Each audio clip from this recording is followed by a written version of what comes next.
Get ready to turn with me to the book of Luke. If you don't, grab one from underneath the seat in front of you. You're going to want to be following along. We're going to be going verse by verse. Again, we're going to be in Luke chapter 7, verses 36 through 50. And if you're using the Bible underneath the seat in front of you, it's page 1604. We're going to be hanging out there most of the morning. And we have been discussing over the past several weeks, and next week we actually wrap it up, what it means to change the way we think. Because I think change is one of those things that we all struggle with, but it's necessary in our relationship with Christ. As we grow, the more we become like Him, the more He begins to mold us and shape us, the more change is necessary. And it's not something that happens overnight. We get it. It's one step at a time. It's a journey.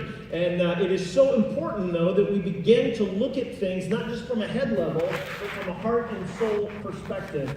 That God and who He is, He says who He says He is actually true, and that we believe it, and that our life reflects that. And we have to, again, settle this in our heart and mind and soul. And in Romans chapter 12, verses 1 and 2, I think Paul pretty much nails it when he says, "Dear brothers and sisters, I plead with you to give your bodies to God because of all He has done for you. Let them be a living and holy sacrifice, the kind that He will find acceptable, because this is truly the way that you worship Him. Don't copy the behaviors and customs of this world." That's a big deal. "But let God transform you into a new person by," everybody say it together, "changing the way you think." See, it's biblical. We've got to begin to think about changing our perspective and how we see the world in which we live. And then Paul goes on to say, "Then you will learn to know God's will for you, which is good and pleasing and perfect." Good, pleasing, and perfect. And when we begin to understand this, we begin to change the way we process things and look at the world. Because change is a progression, one step at a time. One after another after another. However, oftentimes we get focused on the wrong things. And in this series, we've been talking about how Satan will suck us into a hoax and get us to believe some things that might not be real, or if they are real, they're not near as important as we make them to be. And slowly but surely, we get sucked into this hoax, and slowly and methodically, he gets us off track. And if he can get us off just enough to get going the wrong direction, we track that way long enough, we end up one day looking back going, how in the world did I get here? And he is so crafty, and he is so wise, as we are going to see this morning, in his practices to suck us into this hoax. And I want to give you an example of how easy it is to get there. Finnair, it's an airline, obviously, in Finland. Just 2 short weeks ago, had an interesting coincidence that took place. This is an actual event. It actually took place. Don't believe me? Look it up online. The news had it everywhere.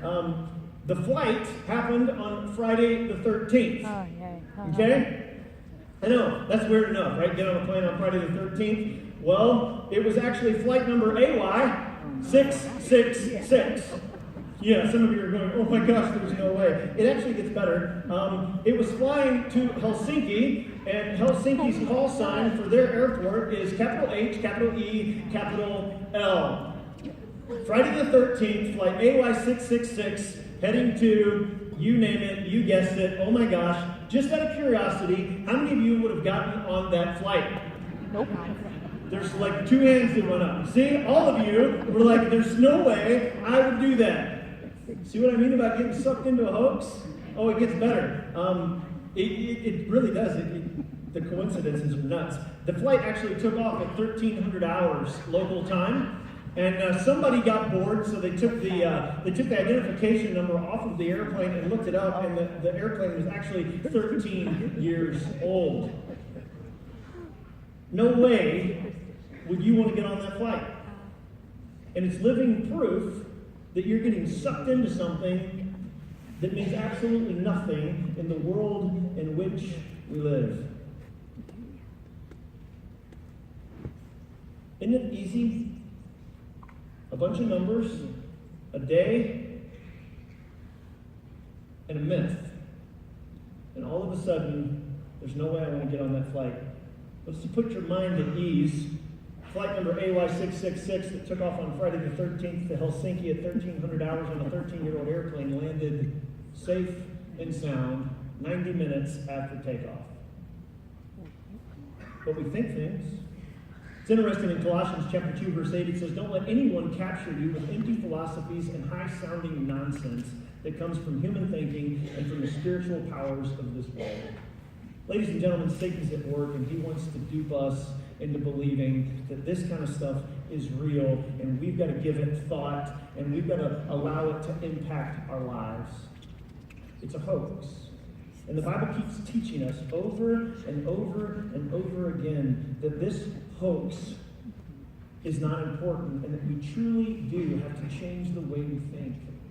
Because if we don't, then we're going to end up veering so far off course that we miss the most important things in life because we're focused on the wrong things. See, how we think and what we think about matters, and it matters a great deal. How you think about God shapes how you live. It shapes who you're going to become. It shapes what you do in life. If you believe that God is disengaged from you, then you, in essence, will be disengaged from God. It's just the fact of life. If you think God is disinterested in you, eventually you're going to become disinterested in God. If you think God is just a good luck charm, you're only going to go to Him when you actually need Him for something. And you're missing the whole point of who God is and why He's here. And I want you to write this down because I think this is the biggest overarching point of what I'm going to talk about this morning is what you think about God is the most important thing about you. What you think about God is the most important thing about you. And we have to settle this in our lives. We have to settle this in our heart and in our spirit. It no longer can be just something that we think in our heads, but it has to begin to be lived out in who we are and what we are each and every day. And we've been looking at the life of Asa in 2 Chronicles, chapters 14, 15, and 16. And we see early in Asa's life that he had this nailed down. Now, the thing that we've got to pay attention to is he had it nailed down, but we see over time that he eventually drifted away from the things that he started out that were most important in his life. Asa was a very confident human being, a very confident leader. He had an army over 500,000 strong. And then he realized very quickly as he went up against an army twice his size that all of a sudden he's not as powerful as he thought he was.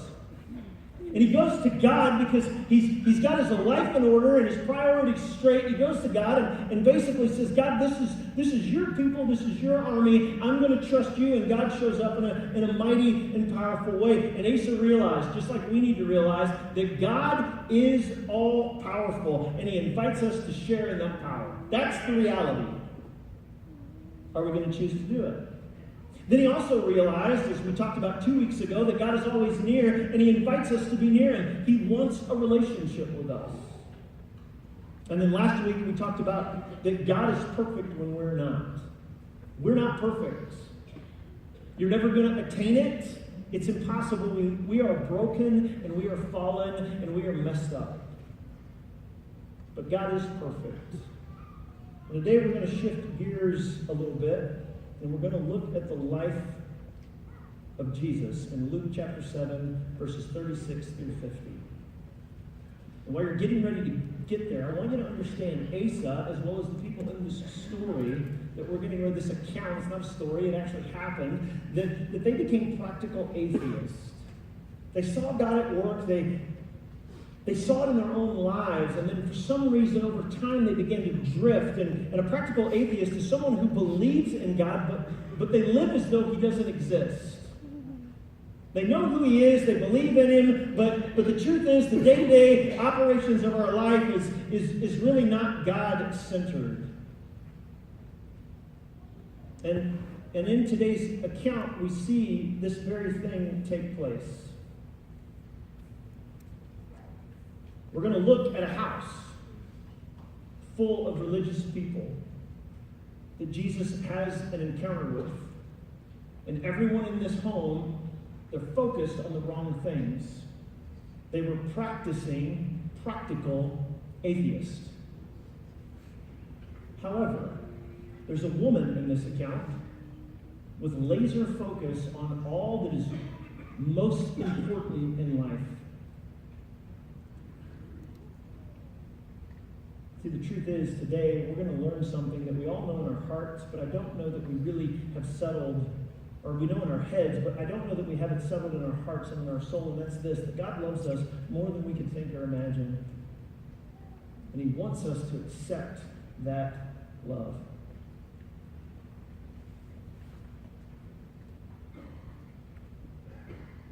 See, this is the idea that Paul had when he was preaching to and teaching to the church at Ephesus. And in Ephesians chapter 3, verse 16 and following, he prays a prayer for this church. And he says, I pray that out of his glorious riches he may strengthen you with his power. Again, there it is. Through his Spirit in your inner being, so that Christ may dwell in your hearts through faith. And I pray that you, being rooted and established in love, may have power together with all the Lord's holy people to grasp, I love this, how wide and how long and how high and how deep his love is, and to know that this love, it surpasses all knowledge, that you may be filled with the measure of all the fullness of God. See, when Paul prayed this prayer to the church at Ephesus, he wanted them to understand and to grasp God's love. He wanted them to begin to change the way that they thought about who they were and how they lived in the world. And see, the more we grasp God's love, the more it transforms us, the more it changes who we are, what we are, and how we live. See, God's love is wide enough to cover what worries you. It's long enough to cover your past. When you think all that you've done, there's no way that God can cover that, and that there's something in the back of your mind that thinks one day I'm going to stand before God and he's going to bring all this stuff up and trick me. But that's not true. Scripture tells us that his love is long enough to cover anything and everything that we've ever done. That's how great and awesome his love is. And his love is high enough to carry us to our dreams, and it's deep enough to reach all of our insecurities. That's the kind of God that we're dealing with. And that he loves us more than we could think or imagine. And the more we understand this, the more it changes our life, the more it changes who we are. And the more that it changes how we live. Follow with me in Luke chapter 7, verses 36 and following. When one of the Pharisees invited Jesus to have dinner with him, he went to the Pharisee's house and reclined at the table. So Jesus is having dinner at the home of Simon. Simon was a Pharisee. Simon had invited a bunch of his friends, and these religious people of the day, because see, that's what the Pharisees were. They were the religious group of that day. They were focused on something. It was the wrong focus. They were focused on everybody following the list of rules. So they kind of had it in their mind, here's the list of rules that you need to follow, and if you follow this list of rules, then you're good enough to be with us. But they got to kind of dictate what those rules were. And if everybody could meet the demands of that list, then you were okay. And everyone at the table that was at this meal kind of thought the same thing and looked at life the same way. Now here's the fun part about this account. They invited Jesus to dinner. And Jesus wasn't near as worried about the list as he was the individuals. See, Jesus cared more about who people were than what rules they could follow. And they didn't really know what to do with him. Yet they invited him to dinner. And we don't really know why. We don't know if they were trying to trap him, if they were just questioning him. But Simon invites Jesus to his house, and Jesus accepts. Now I want you to picture this scene for a minute. He's got the right people at the table. He's got all the right food getting ready to be served, and Jesus, the prophet from Nazareth, is reclining at their table. Jesus is the guest of honor, and that's important to note. Because as the guest of honor, Simon, for some reason, did not do the customs that were customary of that day. The guest of honor was oftentimes greeted with a kiss, oftentimes was anointed with oil, and would have his feet washed. Now, the irony of this deal is Simon, who was all about following the list, making God happy, had lost so much focus that he didn't realize that God in the flesh was sitting at his table. He was a guest of honor. Now, as they were eating, another guest enters into the scene. And it's very important to note that this guest was not on the guest list, was not invited to the party. Look at verses 37 and 38.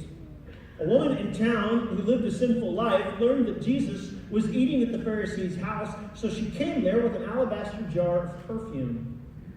As she stood behind him, at his feet weeping, she began to wet his feet with tears. Then she wiped them with her hair and kissed them. That's where I kind of check out. She's kissing Jesus' feet, and she pours perfume on them. Now, when it says that she lived a sinful life, it's reinforcing something. Luke's telling you something that's important. She's living the life of habitual sin.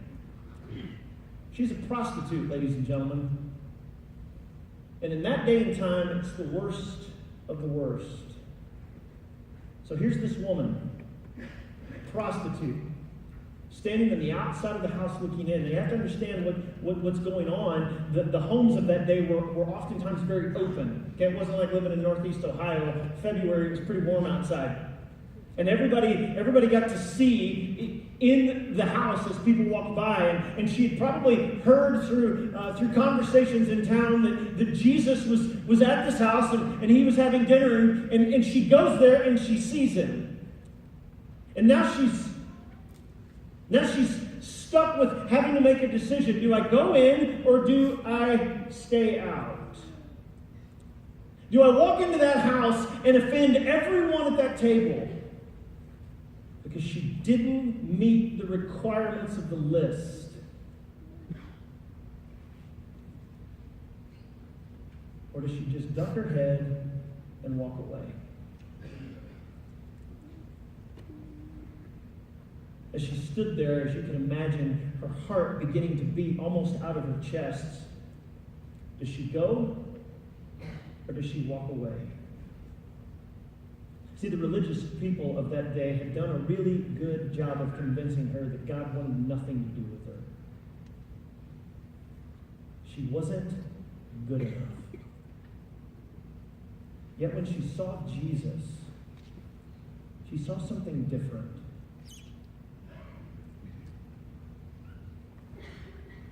So with a deep breath, and I would imagine looking straight at the ground, she makes a beeline right into the house, right behind Jesus, and she begins, because of being so overwhelmed with not feeling good enough, she begins to weep.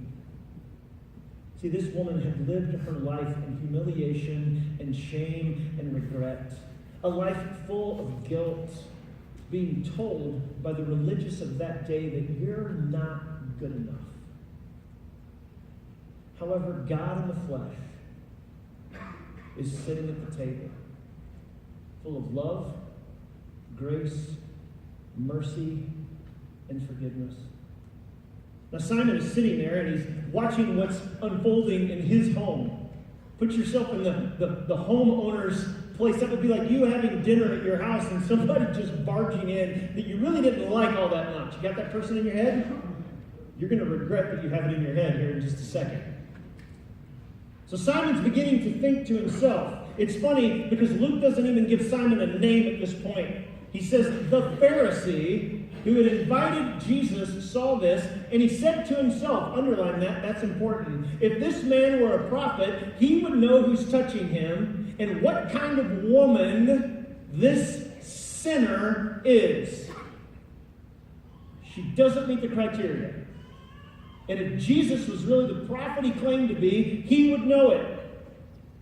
He would know who she is, he would know what she's done, and he wouldn't touch her with a 10-foot pole. Verse 40. Jesus answered him. Simon never said anything, ladies and gentlemen.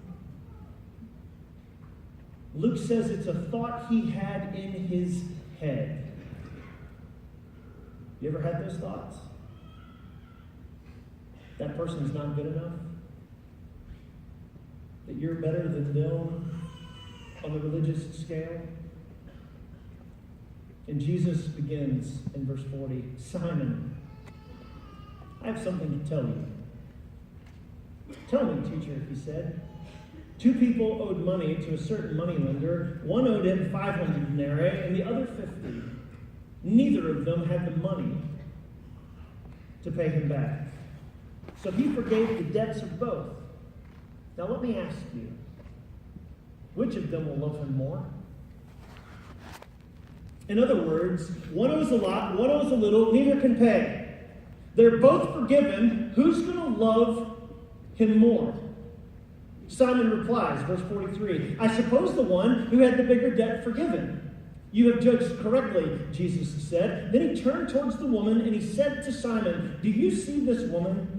I came to your house. You did not give me any water for my feet, but she's wet my feet with her tears and wiped them with her hair. You did not give me a kiss, but this woman, from the time I entered, has not stopped kissing my feet. You did not put oil on my head, but she has poured perfume on my feet. Therefore I tell you, Simon, her many sins have been forgiven, as her great love has been shown.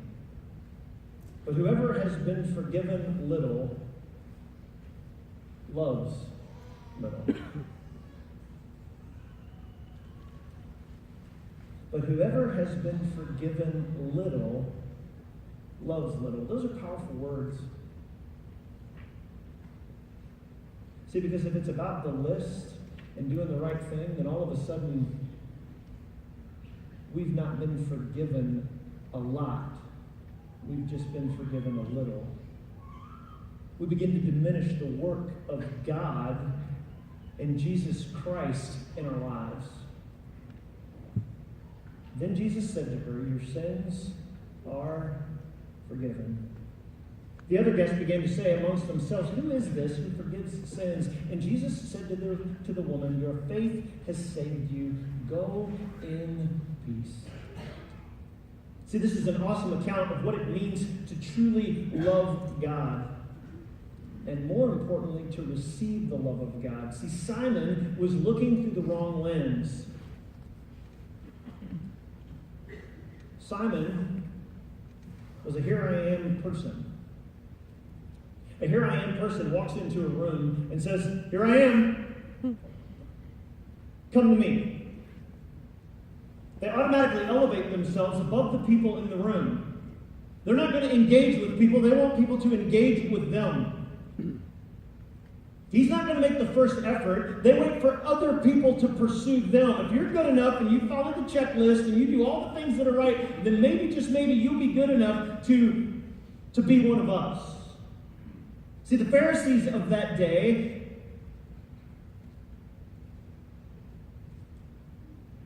they were a here I am group. You got to do the right things, you got to say the right things, you got to follow the right rules, and then you've got to seek us out. And if you'll do those things, then you'll be good enough. However, Jesus did things very different. See, Jesus lived the there you are person instead of here I am.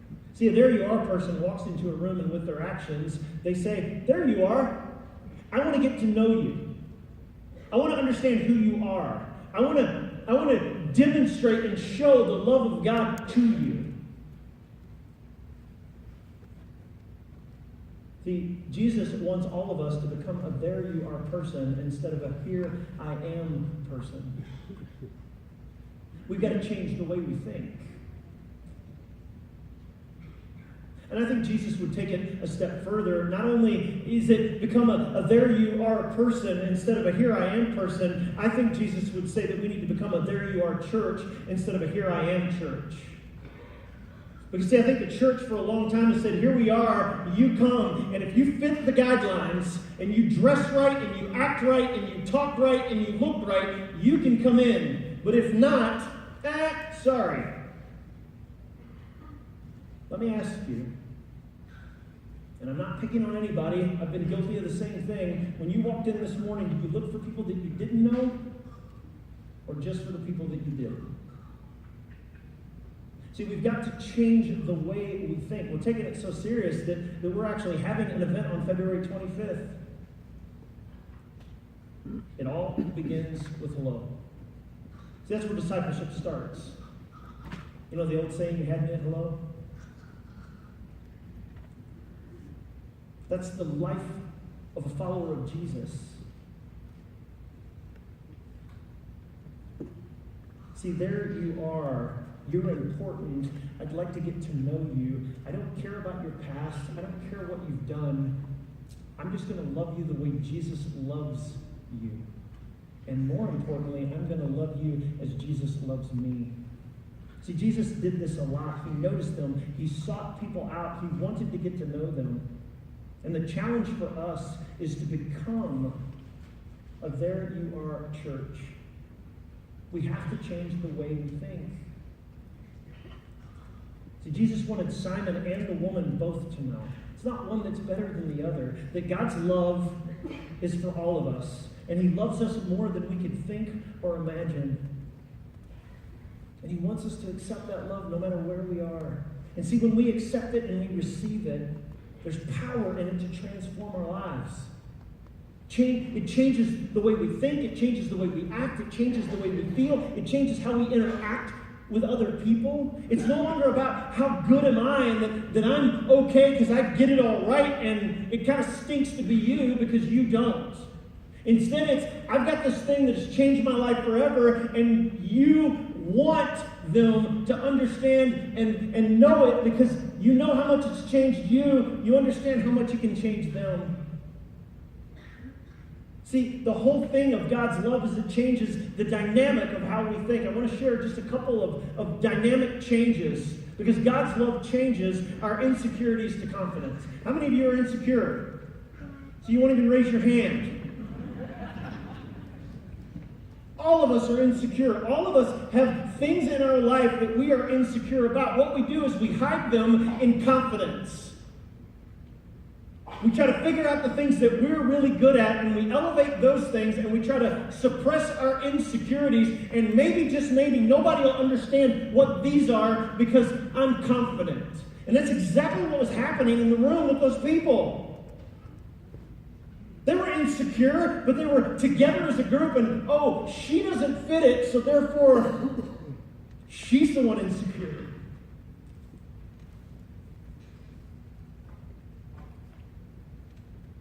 See, it doesn't matter how talented we are. It doesn't matter what we've accomplished in life. It doesn't matter where you sit on the socioeconomic ladder. It doesn't.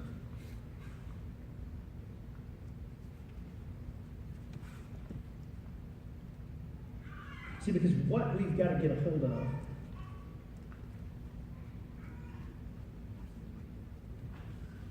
is whose we are.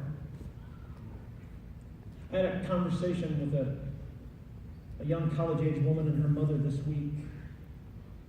And she was wrestling with who I am and not whose I am. Because society says it's more important about who we are. But if we can understand whose we are, then who I am falls right in line. See, we live in a Twitter world. We live in a selfie world. We live in a Facebook world because it says if I can get enough friends and I can get enough likes and if I can pose just perfect, that people will like me for who I am. When God said I created you in my image, and it's whose you are that matter. And when you can understand whose you are, then you can live confident. Because it doesn't matter anymore how many likes you get. It doesn't matter how many people see your photo. It doesn't matter what you've done or where you've been. You realize very quickly that it's not about impressing the world in which we live. It's about worshiping the God who created it all. And we don't have to fear rejection any longer. Romans chapter 8, verses 37 to 39 says, in all things, we are more than conquerors through him who loves us. For I am convinced that neither death nor life, neither angels nor demons, neither the present nor the future, nor any powers, neither height nor depth, nor anything else in all of creation will ever be able to separate us from the love that God has for us in Christ Jesus our Lord. Amen. Thank you. That should excite every one of us. We don't have to measure up anymore to the world. It doesn't matter. It doesn't matter what you do for a living. It doesn't matter how much money you make. It doesn't matter how many friends you have. It matters that God, the creator of the universe, loves you and finds pleasure in you. And it completely changes the way you think. It's a dynamic change. Then we've got to work. We got to go from working for love to resting in his love. It's no longer about the checklist. Oh, I got it all right, so I'm good. You're never going to get it right. How many of you sinned before you ever got in the parking lot today? If you got stuck in traffic, you did. All right? It's just the nature of the beast. We are all fallen and we are all sinful, and we cannot work enough. There's nothing you can do to earn God's love. You know why? Because he loves you regardless. I can't explain it. The only way I know is I've got 3 kids that I love unconditionally. I can't explain it. But man, I would do anything for them because I love them. See, God's love is unconditional. Jesus says in Matthew 11:28-30, "Come to me, all who are weary and burdened." I love this. "I will give you rest." Who needs rest? Man, I'm just sick of trying to keep up with the world. "Take my yoke upon you," he says, "and learn from me, for I am gentle and humble in heart, and you will find rest for your soul. For my yoke is easy and my burden is light."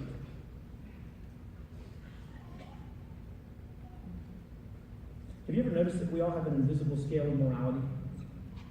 It's true, we do. We elevate certain people to a high moral standard, that they're like way up here, like Mother Teresa, like Martin Luther King, like Billy Graham, and you elevate them. And then you sort of put yourself in the middle, and you're like, okay, I'm here, I'll never reach this, but man, there's all those people over here, like Pastor Sean, I'm way above him. So I'm good. And we spend our life, what do? We spend our life working to be more like them, and maybe we can get a little bit better and more like Mother Teresa, or more like Martin Luther King, or more like Billy Graham, and we always in our head go, it's always good because those people are down there. I've actually heard people say that when I get to heaven, it's going to be good because I'm going to be above these other people. I'm going to be able to say, well, look, I didn't do that. See, we intentionally put ourselves above others. However, God's love has nothing to do with where we are on a scale. There's nothing in this life that can make God love you more. That's the crazy thing about God. We want to argue and debate over the most ridiculous stuff and turn people off from a God who loves you unconditionally. Psalms 86, verse 15, "But you, Lord, are a compassionate and gracious God, slow to anger, abounding in love and faithfulness." See, when you show up here on a Sunday morning and you warm a seat, if you're involved in our children's programs, if you're shaking hands at the door, if you work at the Big Reach, if you're leading a gospel-centered community, all of those things are good, but you don't do those things to earn God's love. You do those things out of love for Him. Because you have something worth giving away. Which brings us to the last one, and that's this. Guilt. We move from guilt and shame to forgiveness and salvation. The debt's been paid. It's no longer about our regrets and our failures and our mistakes. See, Jesus will release you from your past. Romans 5:8 says, "But God demonstrates His own love for us in this, that while we were still sinners," that's us, Christ died for us. I start thinking about it, and I did it last service, I get emotional. Because at my worst, He loves me at his best.